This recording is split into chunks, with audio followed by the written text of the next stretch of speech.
പത്തനംതിട്ടയും പ്രചരണ ചൂടിൽ പൊള്ളുകയാണ്. വിജയ തുടർച്ച തുടരുവാനുള്ള എല്ലാവിധ ശ്രമങ്ങളിലും ആവേശമായി പ്രചരണ രംഗത്ത് കുതിച്ചുകൊണ്ടിരിക്കുകയാണ് LDF. പ്രതാപം വീണ്ടെടുക്കുവാൻ UDFും ശ്രമിക്കുമ്പോൾ നില മെച്ചപ്പെടുത്തുവാനാണ് NDAയുടെ ശ്രമം. പത്തനംതിട്ട ജില്ലാ പഞ്ചായത്തിലെ പ്രമാടം ഡിവിഷനിലെ LDF സ്ഥാനാർത്ഥി ഇന്ദിരാ ദേവിയോടൊപ്പം ഇപ്പോൾ റിപ്പോർട്ടർ സുജു ടി ബാബു നമ്മളോടൊപ്പം ചേരുകയാണ്. Suju, good morning.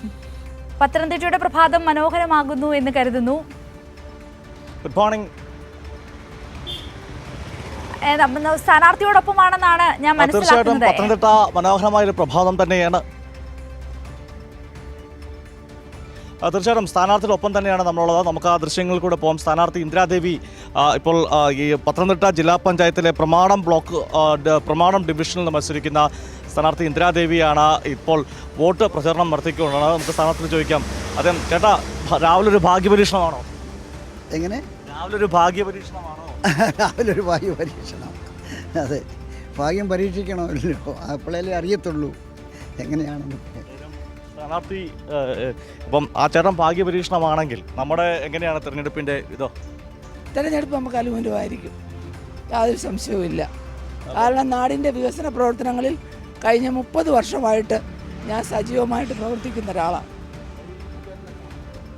അപ്പോൾ ഇതിൻ്റെ അകത്ത് ഇപ്പം നിലവിലെ block panchayat Elanthoor block panchayat president കൂടിയാണ് ഇന്ദിരാദേവി. അത്തരത്തിൽ കഴിഞ്ഞ 3 പതിറ്റാണ്ടോളം ഈ പൊതുരംഗത്ത് നിന്ന അനുഭവം.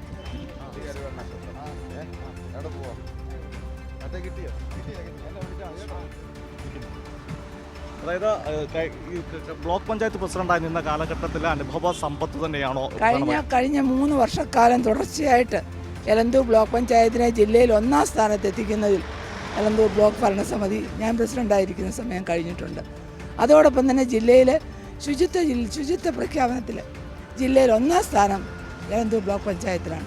ഒട്ടേറെ വികസന പ്രവർത്തനങ്ങൾ നമ്മുടെ MLA, നമ്മുടെ ആരോഗ്യ വകുപ്പ് മന്ത്രി ശ്രീമതി വീണ ജോർജ് അവരുടെ 7 ആസ്തി വികസന ഫണ്ടിൽ നിന്നും 60 ലക്ഷം രൂപ ഉപയോഗിച്ച് ഓഡിറ്റോറിയം, അതോടൊപ്പം തന്നെ ബ്ലോക്കിന് പുതിയ ഓഫീസ് കെട്ടിട നിർമ്മാണം തുടങ്ങിക്കഴിഞ്ഞു. അങ്ങനെ ഒട്ടേറെ വികസന പ്രവർത്തനങ്ങൾ, ജനക്ഷേമകരമായ പദ്ധതികൾ എല്ലാം നടപ്പിലാക്കാൻ കഴിഞ്ഞിട്ടുണ്ട്. ഇലന്തൂർ ബ്ലോക്ക് പഞ്ചായത്തിനെ പറ്റി സംസാരിക്കുമ്പോൾ ഇലന്തൂർ ബ്ലോക്കിലെ വയോജന ക്ലബ്ബുമായി ബന്ധപ്പെട്ട പ്രവർത്തനങ്ങളും കാര്യങ്ങളും ഒക്കെ നടത്തിയത്. ചുറ്റികരിവൽ നക്ഷത്രമാണ് ചിഹ്നം, വോട്ട് ചെയ്ത് വിജയിപ്പിക്കണം. ഒരവസരം കൂടി തന്ന സ്ഥാനാർത്ഥി. ഒരു മിനിറ്റ്. ഇലന്തൂർ വയോജന ക്ലബ്ബുമായി ബന്ധപ്പെട്ട പ്രവർത്തനങ്ങളാണ് ഒട്ടേറെ സാമൂഹിക ഡിവിഷനിലും എലന്തൂർ ബ്ലോക്ക് പഞ്ചായത്തിൻ്റെ 13 ഡിവിഷനിലും വയോജന ക്ലബ്ബുകൾ ഞങ്ങൾ എല്ലാ മാസവും കൂടുന്നുണ്ട്. അവർക്ക് വേണ്ട എല്ലാ സാഹചര്യങ്ങളും അതോടൊപ്പം തന്നെ ക്ലിനിക്കുകൾ ഒക്കെ തന്നെ നടത്താറുണ്ട്. എല്ലാ പരിപാടികളും വയോജന സൗഹൃദ ഒരു കൂട്ടായ്മ ഞങ്ങളവിടെ ഉണ്ടാക്കിയെടുക്കാൻ കഴിഞ്ഞിട്ടുണ്ട്. എല്ലാവിധ ആശംസകളും നേരുന്നു. ഇതാണ് വളരെ തിരക്കി തന്നെയാണ് സ്ഥാനാർത്ഥി. കാരണം രാവിലെ ജില്ലാ പഞ്ചായത്ത് ഡിവിഷനാണ്, ഒരുപാട് വോട്ടർമാരുണ്ട്. അവരെല്ലാം പരമാവധി നേരിൽ കാണാനുള്ള ശ്രമത്തിലാണ് ഇന്ദിരാദേവി. സുജു, ഈ ഒരു തെരഞ്ഞെടുപ്പ് ചിത്രം പത്തനംതിട്ടയിൽ വ്യക്തമാകുമ്പോൾ ഈ ആദ്യം സുജു പറഞ്ഞതുപോലെ തന്നെ ഈ വികസനത്തെ മുൻനിർത്തി ഇപ്പോൾ നമ്മുടെ ഇന്ദിരാദേവി പങ്കുവെച്ച കുറച്ച് കാര്യങ്ങളുണ്ട്. അതായത് അവർക്ക് പറയുവാനുള്ളത് നടപ്പിലാക്കി കൊടുത്ത വികസനത്തെക്കുറിച്ചാണ്. 1ാം സ്ഥാനത്തേക്ക് ആ ബ്ലോക്കിനെ എത്തിച്ചതിലെ ആത്മവിശ്വാസമാണ് ആ സ്ഥാനാർത്ഥിയുടെ വാക്കുകൾ നമുക്ക് കാണുവാൻ സാധിക്കുന്നത്. എനിക്ക് തോന്നുന്നു പത്തനംതിട്ടയിൽ ഇടതുപക്ഷത്തിലെ ഓരോ സ്ഥാനാർത്ഥിക്കും ആത്മവിശ്വാസം ഉണ്ടാകും. എന്നാൽ നേരെ മറിച്ച് അവിടുത്തെ UDFനും BJPക്കും അത്തരത്തിലൊരു ആത്മവിശ്വാസം ഉണ്ടാവുന്നില്ല. ഈ നിലവിലെ നില മെച്ചപ്പെടുത്തുവാനുള്ള ഒരു വലിയ ശ്രമം BJP നടത്തുമ്പോൾ ഉള്ള വോട്ടെങ്കിലും പോവാതെ കഷ്ടപ്പെടുകയാണ് UDF, അല്ലേ? തീർച്ചയായിട്ടും അതുതന്നെയാണ്. UDFനെ സംബന്ധിച്ചോളം ഒരു കാലഘട്ടത്തിൽ UDFിൻ്റെ കോട്ടയായിരുന്നു പത്തനംതിട്ട ജില്ല. ഇന്ന് അങ്ങനെയല്ല.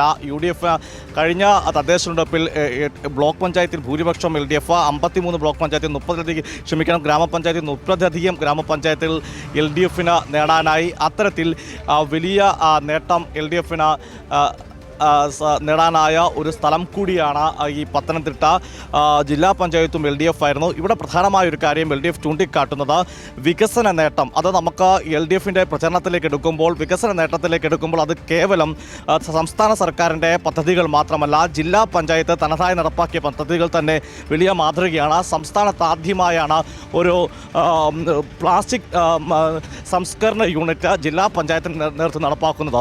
ജില്ലാ പഞ്ചായത്ത് നടപ്പാക്കിയ ഒട്ടനവധി വികസനങ്ങൾ ഇപ്പോൾ പത്തനംതിട്ടയിലേക്ക് ടൗണിലേക്ക് എത്തുമ്പോൾ പത്തനംതിട്ട ടൗൺ സ്ക്വയർ എന്ന് പറഞ്ഞ ഒരു മനോഹരമായ സ്ഥലം, പത്തനംതിട്ട മുനിസിപ്പാലിറ്റി, അതിനോടൊപ്പം പത്തനംതിട്ടയിൽ 22 പതിറ്റാണ്ടിലധികം ഒരു വിവാദ വിഷയമായിരുന്ന പത്തനംതിട്ട സ്റ്റാൻഡ്, അങ്ങനെ തദ്ദേശ സ്വയംഭരണ സ്ഥാപനങ്ങൾ നടപ്പാക്കിയ വികസന പദ്ധതികൾ അത് തന്നെ, അതായത് ഇടതുപക്ഷത്തിന് അധികാരം ലഭിച്ചാൽ എങ്ങനെയാണ് ഒരു തദ്ദേശ സ്വയംഭരണ സ്ഥാപനത്തിൽ എന്തൊക്കെ നടപ്പാക്കാൻ പറ്റും, അത്തരം കാര്യങ്ങൾ, വികസന നേട്ടങ്ങൾ ചോദിച്ചുകൊണ്ട് തന്നെയാണ് നിൽക്കുന്നത്. നമുക്ക് പാർട്ടി പ്രവർത്തകരിലൂടെ ഒന്ന് പോകാം. ചോദിക്കാം സഖാവ്, എങ്ങനെയാണ് പ്രചരണമൊക്കെ മുമ്പോട്ട് പോകുന്നത്? നല്ല രീതിയിൽ പോകുന്നുണ്ട്. ഇടതുപക്ഷ ഗവൺമെൻറ്റിൻ്റെ ക്ഷേമ പ്രവർത്തനങ്ങളും വികസന പ്രവർത്തനങ്ങളും ജനങ്ങളുടെ മുന്നിൽ വലിയ ചർച്ചയായിട്ടുണ്ട്. പ്രത്യേകിച്ച് 60 വയസ്സ് കഴിഞ്ഞിട്ടുള്ളവർക്ക് നൽകിയിട്ടുള്ള പെൻഷൻ, സ്ത്രീ സുരക്ഷാ പദ്ധതി, ഇതെല്ലാം ജനങ്ങളുടെ ഇടയിൽ ചെല്ലുമ്പോൾ സ്ത്രീകളുടെ ഒരു വലിയ തള്ളിക്കയറ്റമാണ് നമ്മുടെ കൺവെൻഷനുകളിലും നമ്മുടെ പരിപാടികളിലും എല്ലാം ഇപ്പോൾ കണ്ടുവരുന്നത്. അത്തരത്തിൽ ആളുകളുടെ ഒരു ആവേശം, ആത്മവിശ്വാസം പകരുന്നു അല്ലേ? കഴിഞ്ഞ കാലങ്ങളിൽ ഉണ്ടായിട്ടുള്ള മുന്നേറ്റത്തിൻ്റെ ഇരട്ടിയാണ് ഉണ്ടാകാൻ പോകുന്നത്. കാരണം ഇടതുപക്ഷം ഈ നാട്ടിൽ നടപ്പിലാക്കിയിട്ടുള്ള വികസന ക്ഷേമ പ്രവർത്തനങ്ങൾ അത് മാത്രമാണ് നമ്മൾ ജനങ്ങളോട് പറയുന്നത്. പക്ഷേ ജനങ്ങളോട് പറയുമ്പോൾ തന്നെ അവരൊന്നും പറയണം, ഞങ്ങൾ അനുഭവിച്ചറിയുകയാണ്. ഇന്ന് 3600 രൂപ ഓരോ കൈകളിലേക്ക് എത്തുകയാണ്. 1 രൂപ പോലും കുടിശ്ശികയില്ല. അത് മാത്രമല്ല 2000 രൂപ വർദ്ധിപ്പിച്ച് ജനങ്ങളുടെ കൈകളിൽ എത്തിക്കുന്നു. ഇതെല്ലാം ലോകത്തിന് തന്നെ മാതൃകയായി ജനം അന്തിച്ചു നിൽക്കുകയാണ്. കാരണം ഈ കേന്ദ്ര ഗവൺമെൻറ് നടപ്പാക്കിക്കൊണ്ടിരിക്കുന്ന, സംസ്ഥാനങ്ങളുടെ മുന്നിൽ നടപ്പാക്കിക്കൊണ്ടിരിക്കുന്ന സാമ്പത്തികമായിട്ടുള്ള ഞെരുക്കുന്ന ഈ പദ്ധതി ഇതിനിടയിലും നമ്മുടെ ഗവൺമെൻറ് നടപ്പിലാക്കുന്ന ജനക്ഷേമ പ്രവർത്തനങ്ങൾ കണ്ട് നമ്മുടെ ജനങ്ങളാകെ അന്താളിച്ച് നിൽക്കുകയാണ്. ഈ വികസന പ്രവർത്തനങ്ങളും ഈ ക്ഷേമ പ്രവർത്തനങ്ങളും നമ്മുടെ നാട്ടിൽ വലിയ സ്വീകാര്യതയാണ് ഇന്ന് നടന്നുകൊണ്ടിരിക്കുന്നത്. കാരണം ഈ കൺവെൻഷനുകളിൽ തന്നെ ജില്ലാ പഞ്ചായത്ത് സ്ഥാനാർത്ഥിക്ക് അറിയാം 60% കൂടുതൽ സ്ത്രീകളുടെ പങ്കാളിത്തമാണ്. അതാണ് ഏറ്റവും കൂടുതൽ കഴിഞ്ഞ കാലങ്ങളിൽ നിന്ന് വ്യത്യസ്തമായിട്ടുണ്ടായിട്ടുള്ള കൺവെൻഷനുകളുടെ പ്രത്യേകത. തീർച്ചയായിട്ടും അത് വികസന നേട്ടങ്ങൾ. രാവിലെയാണ് നമ്മളൊരു ചായക്കടയിലാണ് നിൽക്കുന്നത്. സ്ഥാനാർത്ഥി ഹോട്ടലുകൾ രാവിലെ എത്തിയ ആളുകളുടെ വോട്ടൂടെ ചോദിക്കുകയാണ്.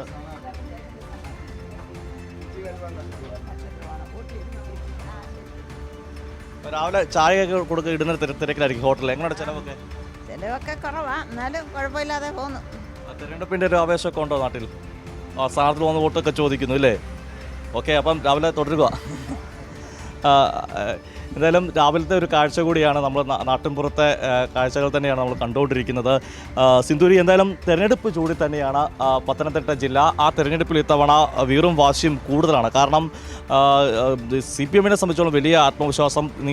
5 നിയമസഭാ മണ്ഡലങ്ങളിലും LDF അവർ തന്നെ വിജയിച്ചിട്ടുള്ളത്. മറ്റ് തദ്ദേശ സ്വയംഭരണ സ്ഥാപനങ്ങളെല്ലാം ഭൂരിപക്ഷവും LDF തന്നെയാണ് തുടരുന്നത്. അതൊക്കെ തന്നെയാണ് LDFിൻ്റെ ആത്മവിശ്വാസം ഇരട്ടിയാക്കുന്നതിൻ്റെ പ്രധാനപ്പെട്ട കാര്യം എന്നതാണ് ഏറ്റവും നല്ല ഒരു കാര്യം തന്നെ. അതാണ് സ്ഥാനാർത്ഥി പ്രധാനപ്പെട്ട ഒരു വിഷയം തന്നെ അത് തന്നെയാണ്. എന്തായാലും ഉറപ്പിക്കുകയാണ്. എടുക്കും തീർച്ചയായിട്ടും. കാരണം ഇവരെ സ്ഥാനാർത്ഥിയെ സംബന്ധിച്ചോളം ഒരു വലിയ ഡിവിഷനാണ്. അപ്പോൾ രാവിലെ തന്നെ ഈ ജോലിക്കൊക്കെ പോകുന്ന ആളുകൾ വീട്ടിലെത്തിയാൽ കാണില്ല. അപ്പോൾ അവരെ അതുകൊണ്ട് തന്നെ ഈ ജംഗ്ഷനിൽ വെച്ച് തന്നെ കണ്ടെത്തുകയാണ്. പറഞ്ഞോളൂ. കുഴപ്പമില്ല, ഞാൻ സന്തോഷമാണ്. എല്ലാം മതിയല്ലേ. രാവിലെ ഓട്ടത്തിന് പോകുന്നൊരു ചേട്ടനാണ്. അപ്പോൾ ആ ആളുകൾ ഉൾപ്പെടെയുള്ള ആളുകൾ, അതാണ് ലക്ഷ്യം വെക്കുന്ന ഒരു പ്രധാനപ്പെട്ട കാര്യം. അതുകൊണ്ടാണ് രാവിലെ ധൃതി പിടിച്ച് ഈ പ്രമാടം ക്ഷീര ഉൽപ്പന്ന സഹകരണ സംഘത്തിലേക്ക് ഇപ്പം സ്ഥാനാർത്ഥി ഉൾപ്പെടെയുള്ളവർ വോട്ടിനെത്തിയിരിക്കുന്നു. നമ്മൾ ഈ ദൃശ്യങ്ങൾ കൂടെ മറ്റൊരു കാര്യം കൂടെ ഉണ്ട്. രാഷ്ട്രീയം മാത്രമല്ല, ഒരു നാട്, അതായത് കോന്നി പ്രമാടമാണ്. അവിടുത്തെ രാവിലത്തെ ഒരു ദൈനംദിന ജീവിതം എങ്ങനെയാണ് സ്ഥാനാർത്ഥി ഉൾപ്പെടെയുള്ളവരെ അല്ലെങ്കിൽ ആളുകളുടെ തുടങ്ങുന്ന ഒരു കാഴ്ച കൂടിയാണ് സിന്ധൂരി നമ്മൾ ഇന്ന് ഈ തെരഞ്ഞെടുപ്പ് പ്രചരണത്തിലൂടെ കാട്ടിത്തരാനും സാധിച്ചിട്ടുള്ളത്. ഇപ്പം നമുക്കൊരു ഇതിലൂടെ തീർച്ചയായിട്ടും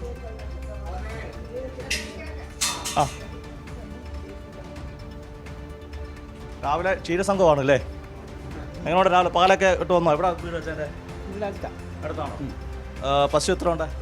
2. 2 പശുക്കൾ. പാലിന് വിലയൊക്കെ കിട്ടുന്നുണ്ടോ? ഇവര് വരുന്നുണ്ടോ? സംഘത്തിൻ്റെ എല്ലാവരും കർഷകർ തന്നെ അല്ലേ? എല്ലാവരും വീട്ടിലെ പാലുമായിട്ട്. അപ്പം നടക്കട്ടെ കാര്യങ്ങൾ.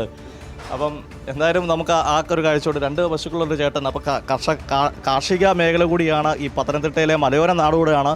ആ കർഷകരുടെ ഒരു കാഴ്ച കൂടിയാണ് നമ്മൾ രാവിലെ ഇപ്പോൾ കാണാൻ സാധിച്ചത്. സിദ്ധു പറഞ്ഞു വന്ന രാഷ്ട്രീയത്തിലേക്ക് തിരികെ വരികയാണെങ്കിൽ UDF-നെ സംബന്ധിച്ചോളം വലിയ ആശങ്കയാണ് പത്തനംതിട്ട സമ്മാനിക്കുന്നത്.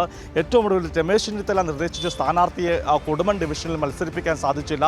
അതിൽ ചെന്നിത്തല വലിയ അതിർത്തിയിലാണ്. അങ്ങനെ ജില്ലയിൽ KC വേണുഗോപാൽ പിടിമുറക്കാൻ ശ്രമിക്കുമ്പോൾ പരമ്പരാഗത AI ഗ്രൂപ്പുകൾക്ക് അവർക്ക് അവകാശപ്പെട്ട സീറ്റുകൾ, അവർക്ക് അവകാശപ്പെട്ട പാർട്ടിയിലെ സ്ഥാനങ്ങൾ നഷ്ടപ്പെടുന്ന പരാതിയുണ്ട്. അങ്ങനെ തീർച്ചയായിട്ടും സിന്ധൂരി.